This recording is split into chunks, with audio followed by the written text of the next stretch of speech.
जय श्री कृष्णा। राधे राधे दोस्तों, आप सभी लोग जानते हैं कि 8 फरवरी 2025 के दिन यहां पर माघ महीने का रविवार जया एकादशी पड़ रही है। दोस्तों, ये जो एकादशी है माघ महीने में पड़ने वाला सबसे बड़ी जया एकादशी है, क्योंकि यह माघ महीने में पड़ रहा है, जिसका बहुत ही बड़ा और विशेष महत्व होता है। और ऐसा दिन पूरे साल में सिर्फ एक ही बार आता है। और दोस्तों, आप सभी लोग जानते हो कि 8 फरवरी माघ महीने का रविवार जया एकादशी का अगर सबसे बड़ा कोई उपाय है तो वह एक दीपक वाला उपाय है।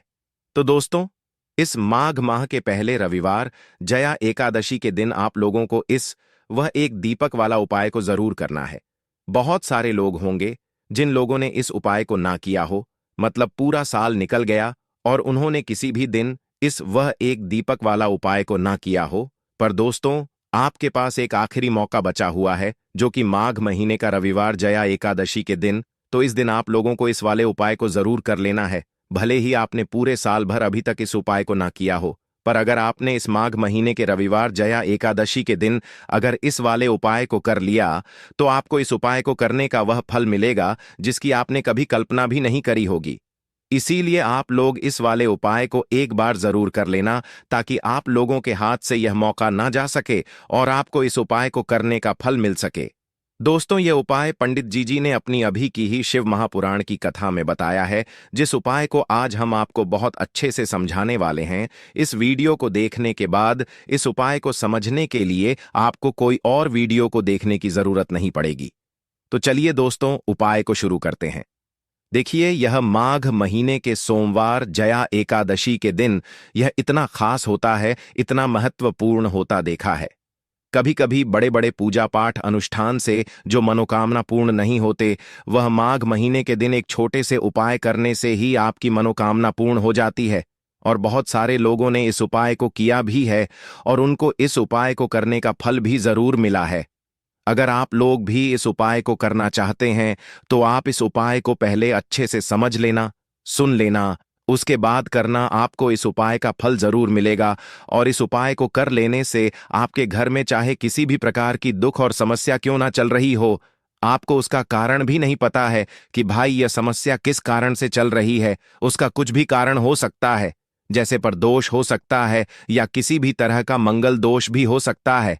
तो इस दिन आप लोगों को एक दीपक वाला उपाय कर लेना है।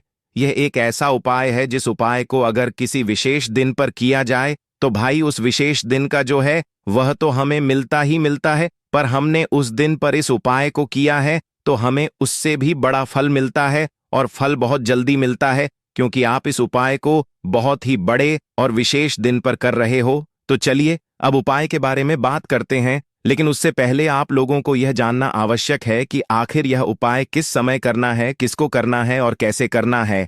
तो चलिए हम आगे आपको वीडियो में एक एक करके बता देते हैं। लेकिन उससे पहले अगर आप लोग हमारे चैनल पर नए हैं तो हमारे चैनल को सब्सक्राइब कर लेना और इस वीडियो को लाइक करके कमेंट बॉक्स में श्री शिवाय नमस्तुभयम ओम नमः शिवाय जरूर टाइप कर देना। तो दोस्तों, इसे एक दीपक वाला उपाय को हमें इस रविवार जया एकादशी के दिन कैसे करना है, किसको करना है, किस समय करना है और कहां पर करना है, ये सारे सवालों के जवाब आपको इस वीडियो में मिल जाएंगे। और जो ये वीडियो देखेगा भाई, उसको इसे एक दीपक वाला उपाय जरूर करना चाहिए। और जब बात आ जाए एक दीप वाला उपाय की, तो यह सोने पर सुहागा वाली बात हो जाती है और यह एक बहुत ही बड़ा उपाय हो जाता है इस माघ रविवार जया एकादशी का। तो अब दोस्तों, इस एक दीपक वाला उपाय को आखिर करना किसको है, सबसे पहले हम लोग वह बात जान लेते हैं। तो देखो, घर की जो बड़ी माताएं बहनें होती हैं, उन माताओं बहनों में से कोई भी एक बड़ी माता बहन इस वाले उपाय को कर सकती है। और दोस्तों, अगर आप चाहे तो अपने घर में से सभी सदस्यों को भी इस उपाय को करवा सकते हैं। अगर किसी व्यक्ति की खुद की कोई मनोकामना है, खुद की कोई दुख और परेशानी है जो कि वह अपने लिए ही करना चाहता है इस वाले उपाय को, तो वह खुद अपने लिए भी कर सकता है। बाकी अगर कोई घर में से ऐसा है जो कि अपने पूरे घर परिवार की सुख और शांति के लिए यह वाला उपाय करना चाहता है, तो भाई वह भी कर सकता है, उसमें भी कोई दिक्कत वाली बात नहीं है। कहने का मतलब यह है कि इस उपाय को हर एक सदस्य भी कर सकता है और पूरे घर परिवार के सदस्य के लिए घर की बड़ी माताओं बहनों में से कोई एक माता बहन भी कर सकती है। माताएं बहनें अगर घर में उपस्थित ना हो या वह यह वाला उपाय ना कर पा रही हो तो फिर घर का कोई बड़ा सदस्य भी इस एक दीपक वाला उपाय को कर सकता है, चाहे फिर वह पुरुष क्यों ना हो। उसमें कोई भी दिक्कत वाली बात नहीं है। एक दीप वाला उपाय को आखिर इस उपाय को हमें किस समय करना, सुबह के समय करना है कि शाम के समय करना है?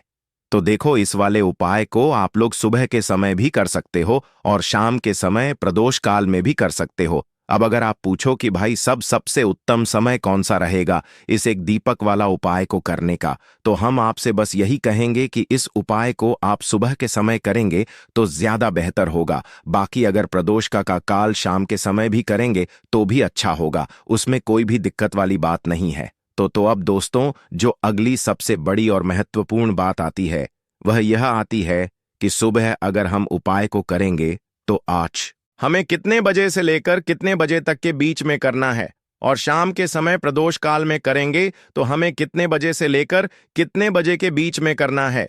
तो देखो, सुबह जितनी जल्दी हो सके आप उपाय को करने की कोशिश करना। बाकी अगर किसी कारणवश लेट भी हो जाओ, थोड़ी देर भी हो जाए, तो 8 या 12 बजे तक भी आप उपाय कर लेना, पर 12 बजे से ज्यादा देरी ना हो, ठीक है? इस बात का ध्यान रखना। उसके बाद में दोस्तों, अगर शाम के समय प्रदोष काल की बात करें, प्रदोष काल का जो समय होता है वह शाम के 6 बजे से शुरू हो जाता है। मतलब शाम के 6 बजे से लेकर 7 बजे के बीच का जो समय होता है, यह समय प्रदोष काल का समय होता है। पर अभी जो मौसम चल रहा है, इस मौसम में जो है शाम बहुत देरी से होती है, तो आप इस उपाय को 7 बजे या 98 बजे के बीच में भी कर सकते हो। मतलब शाम के 6 बजे से रात 8 बजे के बीच में आप कभी भी इस वाले उपाय को कर सकते हो, उसमें कोई भी दिक्कत वाली बात नहीं है। देखिए, व्यक्ति के जीवन में अगर उसे जल्दी से जल्दी अधिक से अधिक धन चाहिए तो उसको हमेशा श्री हरि विष्णु की उपासना करनी चाहिए, श्री हरि विष्णु से जुड़े हुए उपाय करने चाहिए, क्योंकि माँ लक्ष्मी स्वयं कहती हैं कि मैं श्री हरि विष्णु के बिना कहीं नहीं जाती। माँ लक्ष्मी हमेशा वहां होती हैं जहां श्री हरि विष्णु होते हैं। अब श्री हरि विष्णु को सबसे प्रिय है तुलसी जी का पौधा।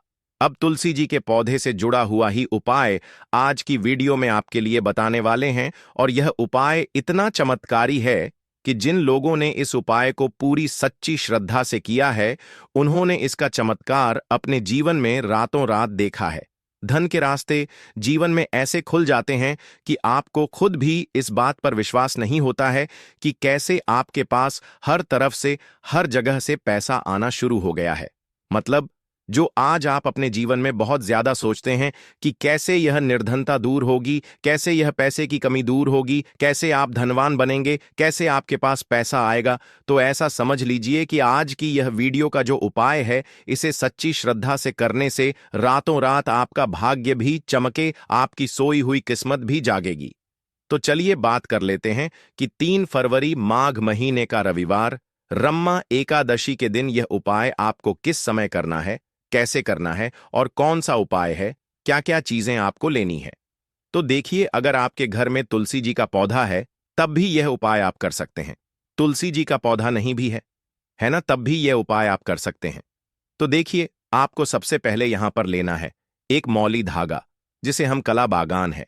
अच्छा, मौली धागे में 2 कलर आते हैं। एक तो आता है लाल रंग का मौली धागा और एक आता है लाल और पीले रंग का मौली धागा, ठीक है ना। और एक पीला भी होता है जिसका रंग केवल पीला होता है। आप कोई सा भी मौली धागा यहां पर ले सकते हैं। अब यहां पर आपको थोड़ी सी पिसी हुई हल्दी लेनी है, जो कि श्री हरि विष्णु से ही जुड़ी हुई है। थोड़ा सा पानी जल डालेंगे उसके अंदर और उस हल्दी को थोड़ा गाढ़ा गाढ़ा घोल लेंगे, उसका पेस्ट बना लेंगे। अब मौली धागा आपने लेना है थोड़ा सा, ठीक है ना। और उस हल्दी के अंदर आपको अच्छे से उसे डुबा देना है। मतलब हल्दी का लेप उस मौली धागे के ऊपर आपको लगा देना है। अब इस हल्दी के जो धागा है, जो मौली धागा है, इसके अंदर आपको 3 गांठें लगानी है। कितनी गांठ लगानी है? 3। अच्छा, तीनों गांठों पर आपको बोलना है ओम नमो भगवते वासुदेवाय नमः, ओम नमो भगवते वासुदेवाय नमः मंत्र बोलना है, और इस कलाप में 3 गांठ आपको लगानी है। अब ये कलाप का जो जिसमें आपने 3 गांठ लगाई, आपको तुलसी जी के पौधे में रविवार जया एकादशी के दिन बांधना है। श्री हरि विष्णु से कहते हुए, माँ तुलसी से कहते हुए कि मेरे जीवन से निर्धनता, पैसे की कमी, गरीबी, धन से जुड़ी जितनी भी समस्याएं हैं उन्हें आप दूर कर देना। विशेषकर माँ तुलसी से आपको प्रार्थना जरूर करनी है, क्योंकि माँ तुलसी की कोई भी बात श्री हरि विष्णु कभी नहीं टालते हैं। तो देखिए, इस उपाय को अश्विन महीने का रविवार जयादशी के दिन आपको किस समय करना है। सुबह भी कर सकते हैं, शाम को भी कर सकते हैं, बस सूर्य अस्त होने के बाद यह उपाय आपको नहीं करना है। मतलब जब सूरज छिप जाता है उसके बाद यह उपाय आपको नहीं करना है। उससे पहले पहले आप किसी भी समय इस उपाय को कर सकते हैं। साथ ही साथ शाम के समय में अगर यह उपाय आप सुबह को कर रहे हैं तो शाम के टाइम पर आपको तुलसी जी के पौधे के पास एक देसी घी का दीपक जरूर प्रज्वलित करना है। अच्छा, दीपक तो बहुत सारे लोग तुलसी जी के पौधे के पास लगाते हैं, लेकिन गलती कहां पर कर देते हैं।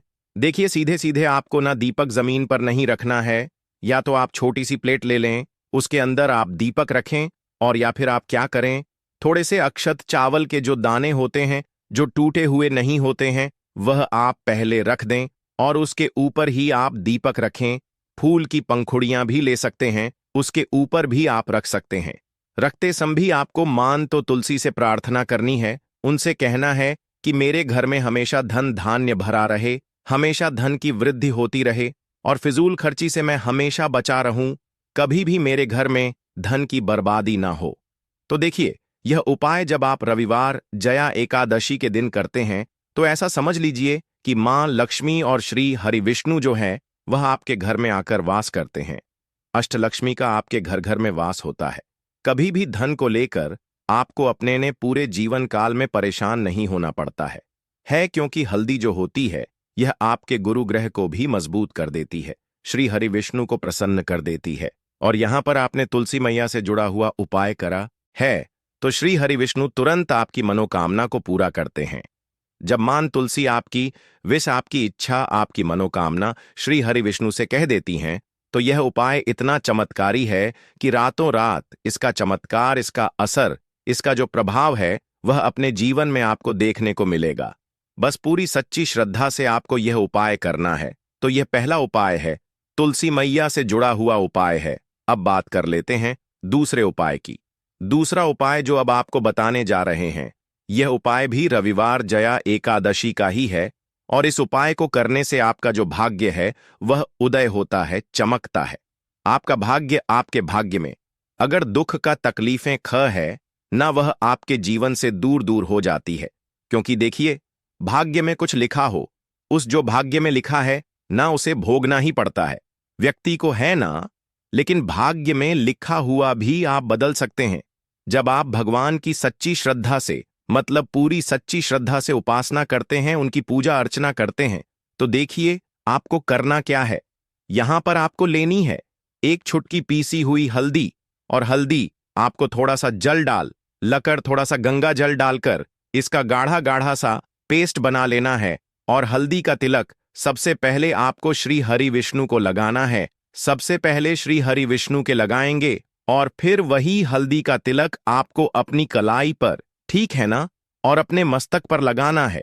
इस उपाय को जब आप करते हैं तब आपको श्री हरि विष्णु से कहना है, मां लक्ष्मी से कहना है कि मेरे दुख, मेरे जीवन में जितने भी दुख हैं, कष्ट हैं जो मेरे भाग्य में लिख गए हैं, उन्हें आप दूर कर देना। आपकी कृपा होगी तो जीवन का बड़े से बड़ा दुख और कष्ट भी दूर हो जाएगा। तो देखिए, जब इस उपाय को आप करते हैं ना, तो हल्दी जो होती है यह एक जगह से, मतलब एक दिशा से सुख और स्वभाव भाग्य को नहीं खींचती है। 4 दिशाओं से आपके जीवन में सुख, धन, वैभव, समृद्धि इनको बढ़ाने का काम करती है। इसीलिए कोई भी जब हम शुभ काम करते हैं, कोई भी अच्छा, जैसे शादी विवाह हो गया, तो उसमें हम हल्दी जरूर लेते हैं, क्योंकि हल्दी जो होती है यह सकारात्मक ऊर्जा को भी बढ़ाती है, सुख सौभाग्य को भी बढ़ाती है, आपके धन को भी बढ़ाती है, और आपके गुरु ग्रह को मजबूत करती है। अच्छा, हमारा जो गुरु ग्रह होता है ना, हमारी कुंडली में यह सबसे ज्यादा महत्वपूर्ण होता है क्योंकि धन को बढ़ाने का और अधिक से अधिक धनवान बनाने का जो काम करता है वह गुरु ग्रह ही करता है। तो बहुत ही उत्तम यह उपाय है। इस उपाय को जब आप करते हैं, तिलक हल्दी का लगाते हैं, तो आपके भाग्य के जो दुख हैं वह सुख में बदल जाते हैं। बस पूरी सच्ची श्रद्धा से आपको यह रविवार जया एकादशी के दिन उपाय करना है। साथ ही साथ बात कर लेते हैं अपने अपने तीसरे उपाय की, जो कि स्थिर लक्ष्मी के वास के लिए है। देखिए, स्थिर लक्ष्मी का वास मतलब पैसा घर में आता है और खर्च हो जाए है। अगर ऐसा आपके साथ हो रहा है तो बिल्कुल आपको ये गलती नहीं करनी है। ये तीसरा उपाय जरूर करना है और इस आपको बिल्कुल छोड़ना नहीं है। देखिए, महादेव ने स्वयं इसके बारे में बताया है। तो आपको क्या करना है? आपको यहां पर एक देसी घी का दीपक तैयार करना है। तो आपको यह दीपक जलाना है बेल पेड़ के नीचे। तो बेल के पेड़ में शाम के समय धन की देवी माता लक्ष्मी वास करती हैं।